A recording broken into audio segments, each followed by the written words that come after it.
Hello my dear students, this is Ejaz Sir's Maths Academy and I am Ansar Sir before you, and you remember that we are studying gravitation, chapter number 1 science 1 gravitation, and इससे पहले class में कुछ lectures पहले हमने देखा है कि Newton's universal law of gravitation is force of attraction between any two particles in the universe is directly proportional to the product of their masses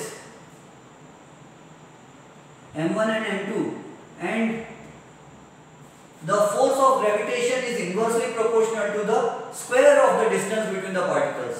यानी इसको तोड़ दिया जाए तो ऐसा है, force is directly proportional to m1 into m2, capital लिखो small लिखो अपनी मर्जी है, जो लिखना है लिखो, बट करेक्ट होना चाहिए, बस वही जरूरी है. And force is inversely proportional to square of the distance. ये किसका लॉ है? This is Newton's law, Newton's universal law of gravitation. This is Newton's law of gravitation.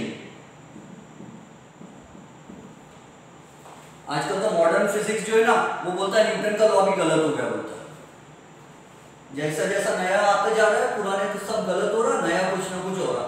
ऐसा पूरी तरह गलत नहीं है, थोड़ा सही है थोड़ा गलत है, बट हमको तो ये सही मान के चलना है. See Newton's law of gravitation क्या कहता है? Force is inversely proportional to the square of the distance between the particles. Every particle attracts every other particle with a force which is directly proportional to the product of the two masses, and the force is inversely proportional to the square of the distance between the masses.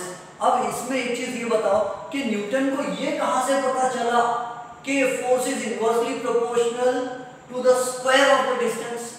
Square of the distance को inversely proportional है. दो चीजें, एक तो inversely proportional है और distance को inversely proportional नहीं है, डिस्टेंस के स्क्वायर को इनवर्सली प्रोपोर्शनल है. ये न्यूटन को कहां से पता चला होगा? कहीं ऐसा तो नहीं कि एक आध दिन न्यूटन सोया और रात में सपना आया और वो जाके oh my god force is inversely proportional to square of the distance, ऐसा हुआ? नो. क्या एप्पल ट्री के नीचे न्यूटन बैठा था और एप्पल गिरा और बोले oh my god force is inversely proportional to square of the distance? नहीं, ऐसा कुछ भी नहीं है. एक्चुअली न्यूटन का जो लॉ है, बहुत से लोग जो बोलते हैं कि एप्पल नीचे गिरा था और न्यूटन ने ग्रेविटी का लॉ दे दिया, ऐसा कुछ नहीं है. न्यूटन को इसके पीछे बहुत पापड़ बेलना पड़ा, बहुत पढ़ाई करना पड़ा. उस समय ग्रीक लैंग्वेज माहौल में चलती थी. जैसे अपने देश की राष्ट्रभाषा क्या, अपनी इंडिया की हिंदी, फिर भी हम सब कुछ काय में पढ़ रहे, बहुत कुछ काय में पढ़ रहे, इंग्लिश में पढ़ रहे. वैसे न्यूटन का राष्ट्रभाषा इंग्लिश था, लेकिन न्यूटन को सब कुछ ग्रीक लैंग्वेज में पढ़ना पड़ता था. बहुत कुछ चीजें ग्रीक लैंग्वेज में पढ़ना पड़ता था, क्योंकि उस जमाने में ग्रीक लैंग्वेज माहौल में चलती थी. तो न्यूटन ने क्या पढ़ा था? न्यूटन ने पढ़ा था जोहानस केपलर की, जर्मन लैंग्वेज की. जोहानस केपलर के लॉज को न्यूटन ने स्टडी किया था और केपलर के लॉ से न्यूटन ने अपना लॉ लेके आया. केपलर के लॉ की हेल्प से न्यूटन का लॉ आया. देखो कैसे आया. एक खतरनाक डेरिवेशन पढ़ने जा रहे हैं हम लोग, डोंट ड्रिंक एंड डिराइव. ये बहुत खतरनाक डेरिवेशन है. तो डोंट ड्रिंक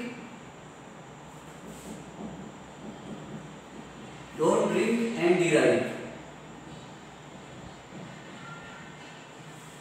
एक खतरनाक डेरिवेशन पढ़ने जा रहे हैं हम लोग. सी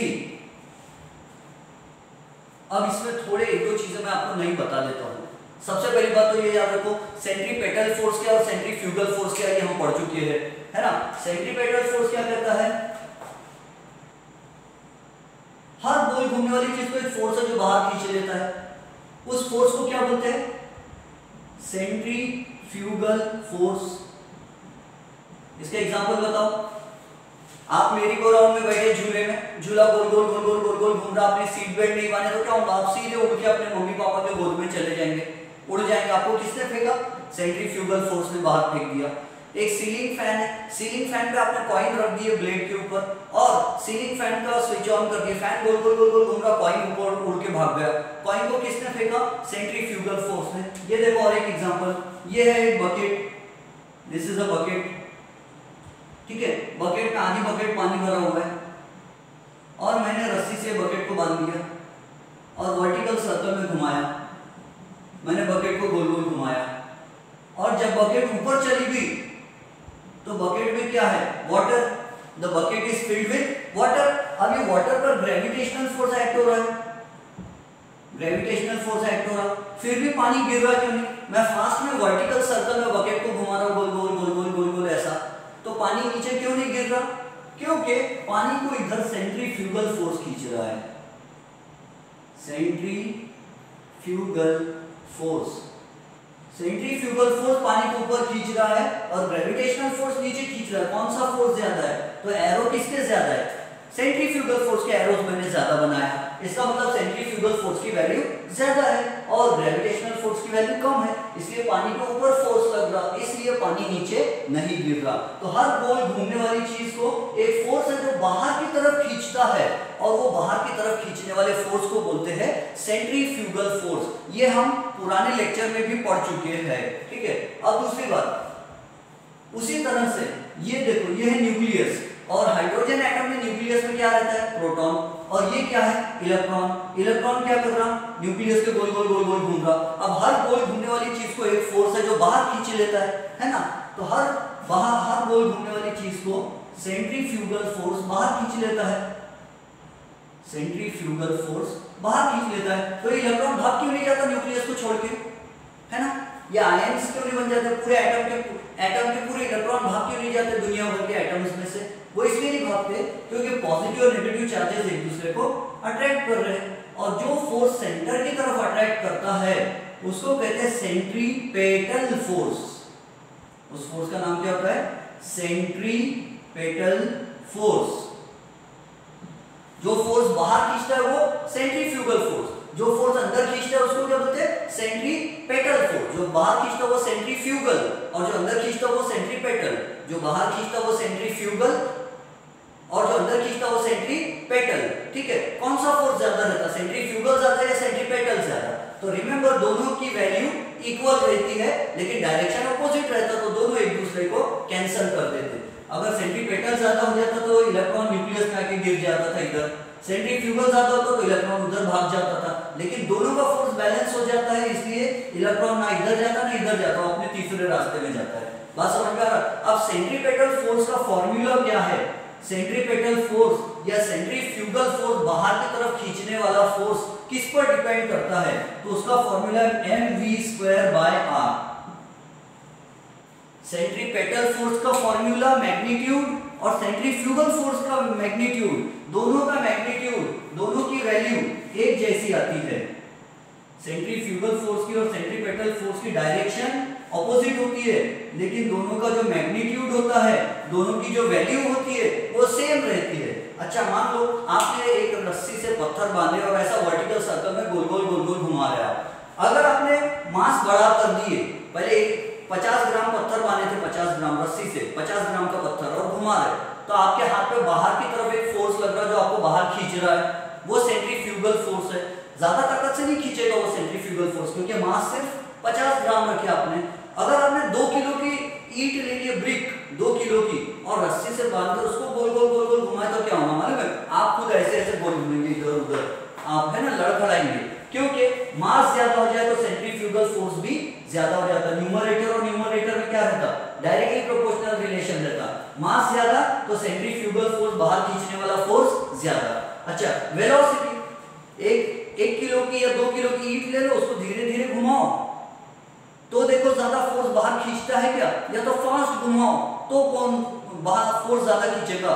तो जितना ज्यादा वेलोसिटी बढ़ाओगे, जितना फास्ट घुमाओगे आप जल्दी जल्दी जल्दी जल्दी जल्दी जल्दी, उतना सेंट्रीफ्यूगल फोर्स आपको बाहर ज्यादा खींचेगा, है ना। बैलेंस बिगड़ जाएगा, फास्ट घुमाओगे तो आप इधर उधर होने लग जाओगे। Centrifugal force inversely proportional to distance. Centrifugal force is inversely proportional to distance, मतलब रेडियस, एक लंबी रस्सी लो, उस पे पत्थर बांधो 100 ग्राम का 50 ग्राम का और घुमाओ, तो आपके हाथ पे ज्यादा प्रेशर नहीं आएगा क्योंकि रेडियस ज्यादा है, रस्सी लंबी है, रेडियस ज्यादा है, तो सेंट्रीफ्यूगल फोर्स कम। और छोटी सी रस्सी में इतनी सी और उसको बांध के घुमाओ ताकत से, तो आपके हाथ पे प्रेशर ज्यादा है, आपके हाथ पर फोर्स ज्यादा लगेगा क्योंकि रेडियस कम तो सेंट्रीफ्यूगल फोर्स ज्यादा। तो ये फॉर्मूला सेंट्रीफ्यूगल फोर्स का और यही फॉर्मूला है मैग्नीट्यूड ऑफ सेंट्रीपेटल फोर्स का। सेंट्रीपेटल फोर्स की वैल्यू का भी फॉर्मूला यही है और सेंट्रीफ्यूगल फोर्स की वैल्यू का भी फॉर्मूला यही है।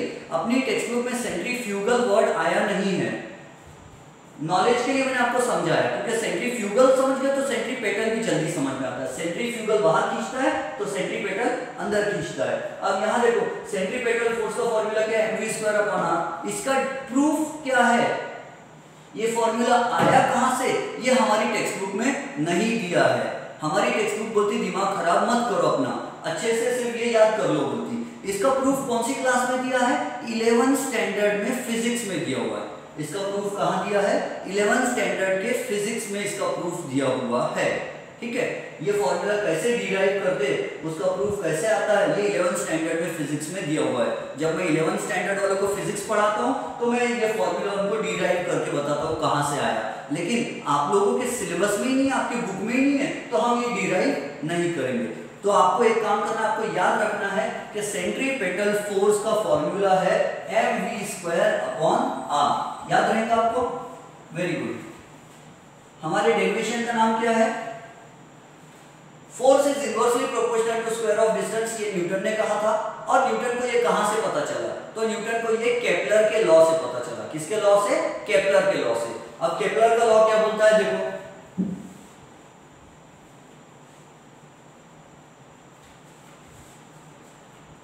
तो what is the formula for centripetal force? mv²/r। अब देखो ध्यान से, थोड़ी देर के लिए केपलर का फर्स्ट लॉ क्या बोलता है? Every planet revolves around the sun in an elliptical orbit with the sun at one focus. हर प्लैनेट सन के अराउंड एलिप्टिकल ऑर्बिट में घूमता है, सर्कुलर ऑर्बिट में नहीं घूमता। बट इस डेरिवेशन को प्रूव करने के लिए न्यूटन ने ये मान लिया था कि मान लो बोले कि हर प्लैनेट सन के गोल ऑर्बिट में घूमता है। न्यूटन ने मान लिया था कि every planet revolves around the sun in a circular orbit. ऐसा न्यूटन ने मान लिया था, लेकिन ये रियलिटी नहीं है। तो हम भी वही मान लेते। लेट अस सपोज कि ये है सन और ये है हमारी अर्थ, EARTH, अर्थ। ये हमारी अर्थ है, ठीक है, और ये है सन, ये सन है। अर्थ और सन के बीच का डिस्टेंस कितना है? तो let the distance be r। Sun और अर्थ के बीच का डिस्टेंस कितना है? r। और सन अर्थ को क्या कर रहा है? खींच रहा है अपनी तरफ, और भी सन को खींच रही है, ठीक है। और ये कौन से फोर्स से खींच रही है? सेंट्रीपेटल फोर्स से। फोर्स का डायरेक्शन किधर है? फोर्स इधर खींच रहा है, सेंट्रीपेटल फोर्स मान लो, हालांकि ठीक है। Centripetal force is provided by gravitational force, GF, gravitational force, gravitational force. अब ध्यान से समझो डेरिवेशन। अगर अर्थ सन का एक चक्कर लगाती है, अगर अर्थ सन का एक चक्कर लगाती है, तो एक चक्कर लगाने के लिए जो टाइम लगता है, what is that time called? The time taken by a planet, the time taken by a planet, इसके पहले लेक्चर में हम पढ़ चुके हैं। The time taken by a planet to complete one revolution around the sun is called time period of revolution of the satellite, time period of revolution of the planet, sorry. So time period of revolution of the planet, what is time period of revolution? Time taken to complete one chakkar, time एक चक्कर करने के लिए कितना time लगता है, that is called time period of revolution, the time taken to complete one revolution. और distance कितना चलती है अर्थ एक चक्कर में? 2 पाया सर्कमफरेंस, है ना। तो speed of the earth, speed is equal to क्या होगा? Distance upon time. फिर क्या होगा? स्पीड कितनी है? v, और डिस्टेंस कितना है? 2 pi r। Circumference, distance upon time कितना लगता है? t। समझ गए? इसको दे दो इक्वेशन नंबर 1। अब the gravitational force, the gravitational force between the sun and a planet provides the centripetal force। Gravitational force से, ग्रेविटेशनल फोर्स सेंट्रीपेटल फोर्स का काम कर रहा है, तो हम क्या लिखेंगे? सेंट्रीपेटल फोर्स यानी gravitational force is equal to mv²/r। तो यहाँ लिखेंगे F is equal to m, v की जगह क्या लिखेंगे हम? v की जगह लिखेंगे 2 पाई r अपॉन t, उसका स्क्वायर, और अपॉन r। ये कहां से आया? From equation 1, from equation 1।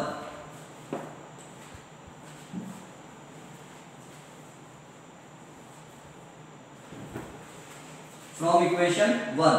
अब देखो आगे का f is equal to m, वो स्क्वायर है तो क्या हो जाएगा 4 pi square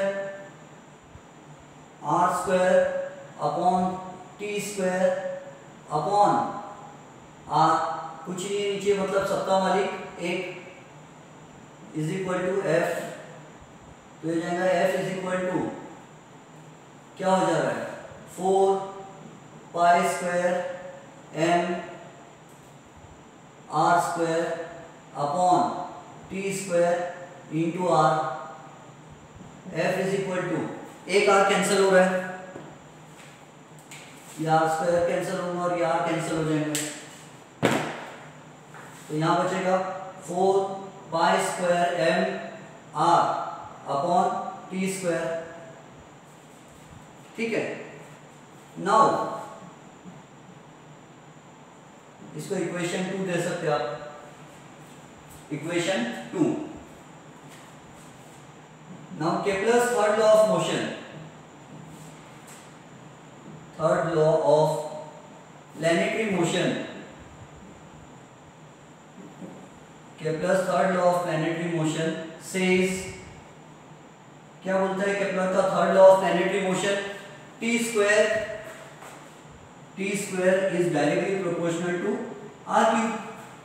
do you remember the square of the time period, the square of the time period of revolution of a planet around the sun is directly proportional to cube of the distance, cube of the average distance between the sun and the planet। जो planet जितना दूर रहेगा सन से, जितना radius दूर रहेगा उसका, जितना डिस्टेंस दूर रहेगा उतना उसको टाइम ज्यादा लगेगा एक चक्कर करने के लिए, और जो प्लेनेट पास में रहेगा उसको टाइम कम लगेगा एक चक्कर करने के लिए। मर्क्यूरी 88 डेज में एक चक्कर कंप्लीट करता है और अर्थ को 365 डेज लगते हैं, और नेपच्यून को 169 ईयर्स लगते हैं। अर्थ पे 169 ईयर्स हो जाते हैं तो नेपच्यून पे 1 ईयर होता है, 1 चक्कर कंप्लीट होता है ना। तो और आपको मालूम है जब जब प्रोपोर्शनैलिटी साइन हटता है तो कोई ना कोई कांस्टेंट चाहिए, तो यहाँ जो कांस्टेंट लगेगा हम उसको k से बताएंगे, कैसे k, तो it will be t square is equal to constant into r cube. इसको मैं दे देता हूँ इक्वेशन नंबर 3।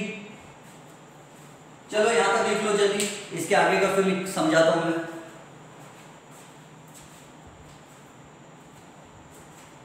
जल्दी जल्दी नोट डाउन कर लो इसके आगे, इसको पहले नोट डाउन। ये डेरिवेशन है, it may be asked in the exam for 3 marks, 3 marks के लिए एग्जाम में आ सकता है। What is m, mass of the planet, यहां लिख लेंगे शॉर्ट में हम, m is the mass of planet, r is radius of orbit, t is time period of revolution। ठीक है, और क्या है v is the velocity, speed बोल देंगे, speed of revolution of a planet, speed लिख देते थे बस, जनरल नोट करो जल्दी जल्दी फास्ट।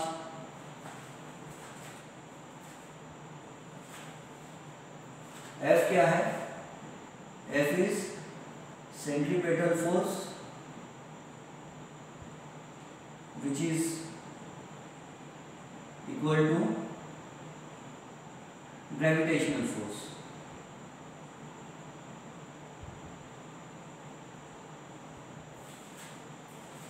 हाँ बॉयज एंड गर्ल्स जल्दी जल्दी नोट डाउन करो।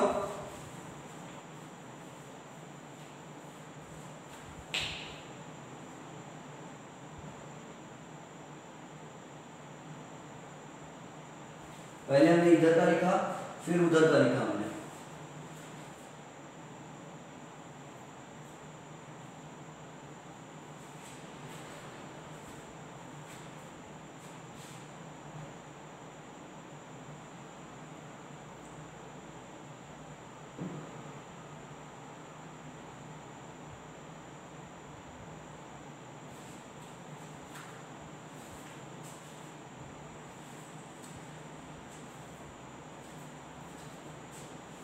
चलो बिठाता हूँ।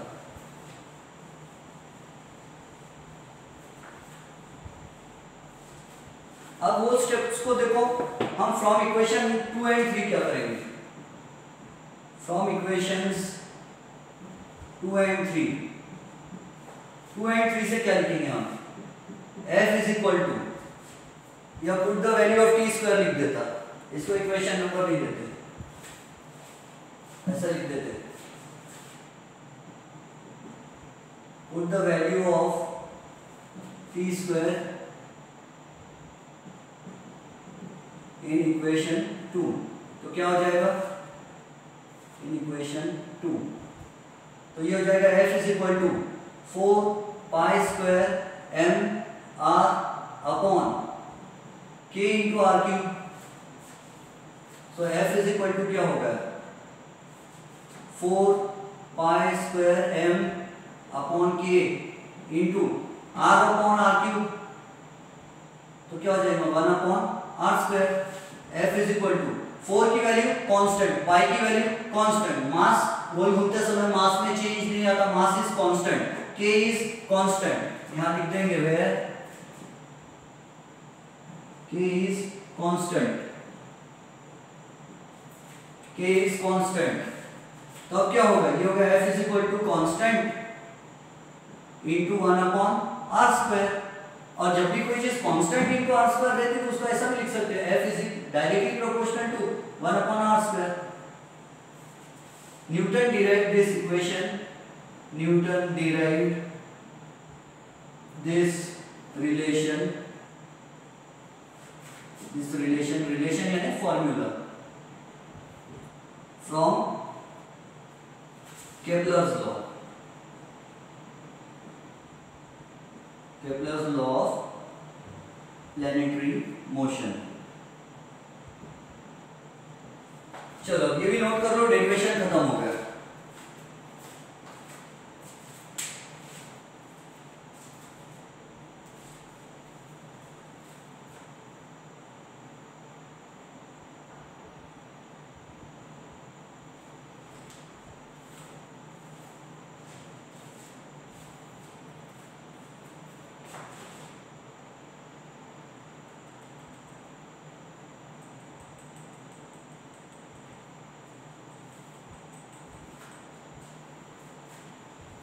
देखकर समझ लो अच्छी तरह से।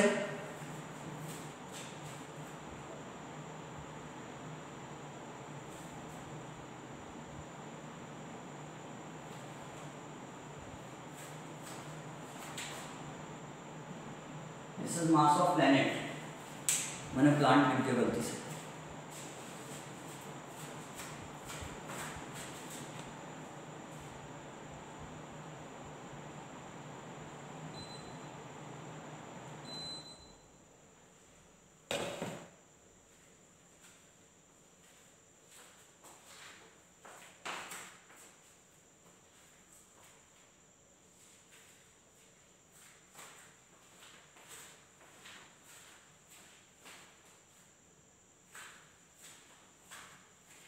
डन, चलो बिठाते हैं।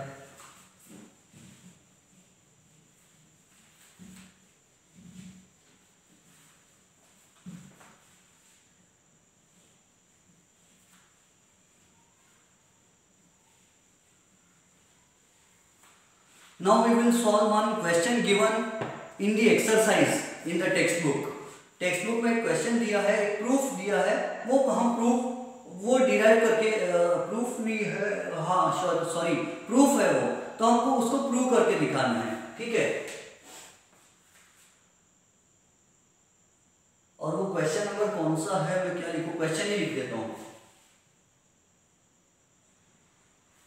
क्वेश्चन कुछ इस प्रकार से, देखो मैं क्वेश्चन पढ़ता हूं, कहाँ है वो क्वेश्चन? हाँ, let the period of revolution of a planet at a distance r from a star B, let the distance of a planet from a star, let the distance of a planet, let the period of revolution of a planet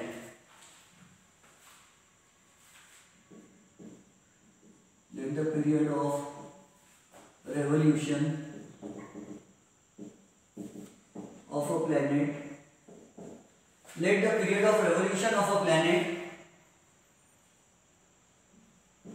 at a distance r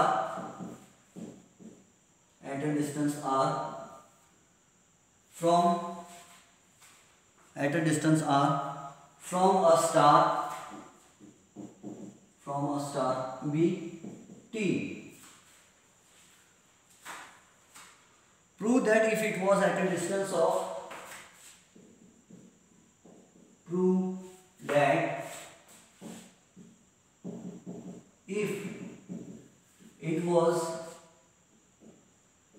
at a distance 2 times r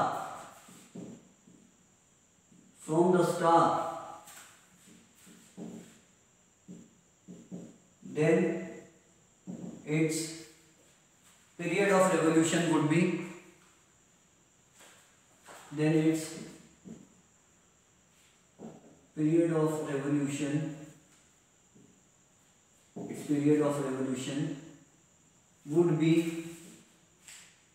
√8t. ये आपको prove करना है. This is a star question, textual question. हमको prove करके दिखाना है.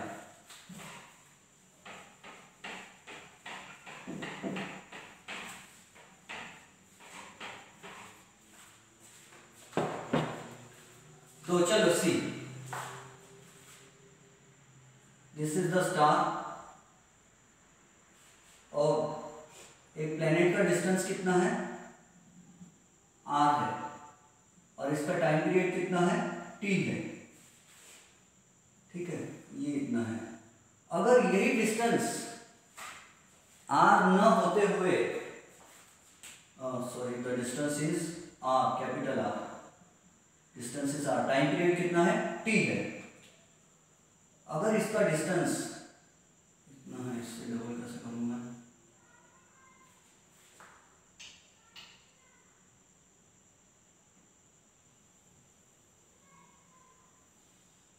अगर ऐसा रहता था, यहां से ये डिस्टेंस ऑफ द स्टार अगर 2r रहता था तो टाइम कितना रहता था √8t. ये हमको प्रूव करके दिखाना है. पोजीशन 1, प्लेनेट 1 और ये सेकंड है. This is the second case और ये फर्स्ट केस. तो सी, यहां पर हम केपलर का लॉ लगाएंगे. सॉल्यूशन या प्रूफ, बाकी सब चीजें आप अपने मन से लिख लेना. Let the planet when mass m b g b d b t v जो भी है. See, according to Kepler's third law,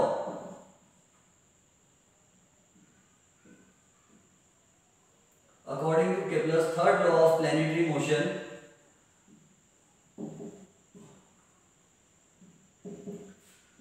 t square is directly proportional to r cube.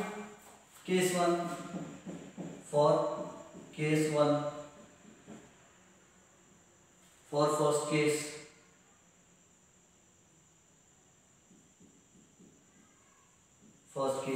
so we can write t square is equal to constant into r cube, where k is constant. k क्या है? Constant है. Now for second case,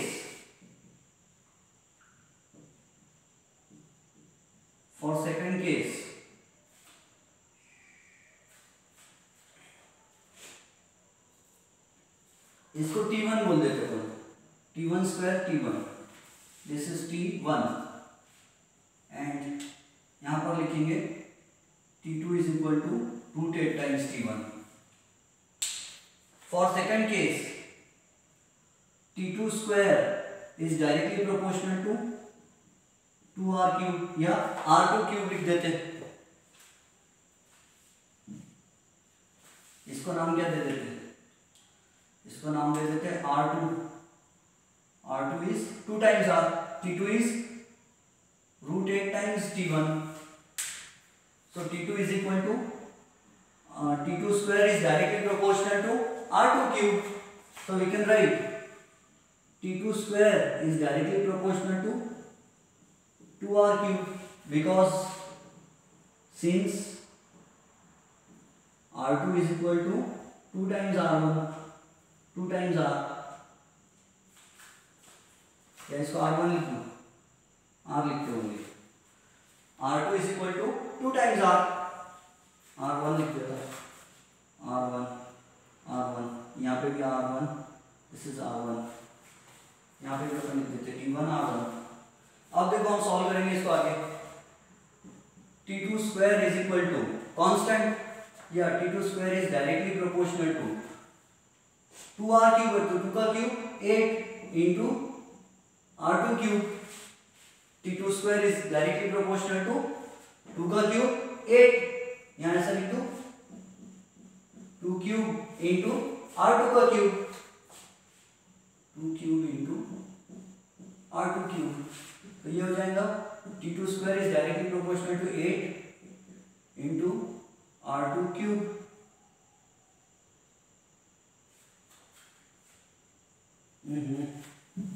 mistake. R2 cube का मतलब क्या है? 2 times R1 cube। So we can write T2 square is directly proportional to 2 का cube 8 into R1 cube। अब लिखेंगे T2 square is equal to constant into 8 R1 cube, K is constant। ठीक है, अब इसको कर देंगे इक्वेशन 2 और इसको कर देंगे equation 1। This is equation 1। Equation 1 dividing equation 2 by equation 1, तो क्या हो जाएगा? LHS से LHS को डिवाइड करो और RHS से RHS को डिवाइड करो, तो यहाँ क्या हो जाएगा? T2 square by T1 square is equal to T2 का क्या है? K into 8 R1 cube, 8 into R1 cube upon K into R1 cube. देख लो वहां पे, ठीक है। अब क्या होगा? T2 square is equal to K cancel, R1 cube cancel, T2 square upon T1 square is equal to 8 root 80 है।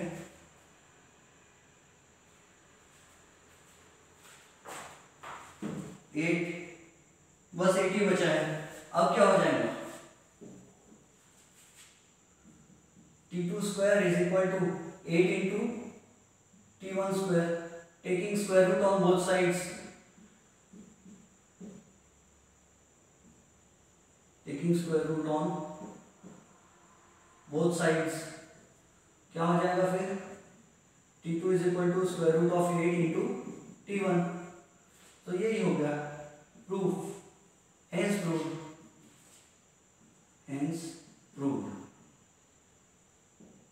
यही है। अगर आप इसको डाइजेस्ट में, नवनीत डाइजेस्ट में से देखकर करोगे तो it is very complicated. Navneet digest में बहुत खतरनाक मेथड से सॉल्व किया है। लास्ट ईयर में मेरे पास कुछ स्टूडेंट्स आए थे, बोले सर ये डाइजेस्ट में से हम पढ़ाई कर रहे, बोले तो हमको समझ में नहीं आया। तो वैसे तो नवनीत डाइजेस्ट की बहुत सारी चीजें अच्छी रहती है, बट रैंडमली नियरली 1% के आसपास छोटी मोटी चीजें कोई टफ मेथड से सॉल्व करी हुई होती है। तो फॉलो दिस मेथड, ठीक है। यहाँ पर बताया कि अगर at a distance r, sorry question में देखो डिस्टेंस अगर r होगा, बोले लेट इट बी r1, तो टाइम पीरियड कितना रहेगा? t1। और if the distance was 2r, then the time period will be √8 times t1। ये हमारा क्वेश्चन है, नोट डाउन कर लो and we will stop here.